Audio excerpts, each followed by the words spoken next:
স্মৃতি নিয়ে বেঁচে থাকার চেয়ে স্বপ্ন নিয়ে বেঁচে থাকা অনেক ভালো। কেন জানেন? কারণ স্মৃতি মানুষকে কষ্ট দেয়, কাঁদায়, না পাওয়ার যন্ত্রণাটা থাকে, কিন্তু স্বপ্ন বুকের ভিতরে পালিত হয় নতুন কিছুর আশায়। আজ রবিবার, ঋতু পরিক্রমায় এখন শরৎকাল। 31শে আগস্ট 2025 খ্রিস্টাব্দ, 16ই ভাদ্র 1432 বঙ্গাব্দ, 6ই রবিউল আওয়াল 1447 হিজরি।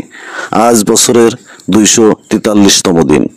শুভ সকাল, ভালো থাকুন, সুস্থ থাকুন, সারাদিন সেই কামনায়। স্মৃতি নিয়ে বেঁচে থাকার চেয়ে স্বপ্ন নিয়ে বেঁচে থাকা অনেক ভালো। কেন জানেন? কারণ স্মৃতি মানুষকে কষ্ট দেয়, কাঁদায়, না পাওয়ার যন্ত্রণাটা থাকে, কিন্তু স্বপ্ন বুকের ভিতরে পালিত হয় নতুন কিছুর আশায়। আজ রবিবার, ঋতু পরিক্রমায় এখন শরৎকাল। 31শে আগস্ট 2025 খ্রিস্টাব্দ, 16ই ভাদ্র 1432 বঙ্গাব্দ, 6ই রবিউল আওয়াল 1447 হিজরি। আজ বছরের 243তম দিন। শুভ সকাল, ভালো থাকুন, সুস্থ থাকুন, সারাদিন সেই কামনায়।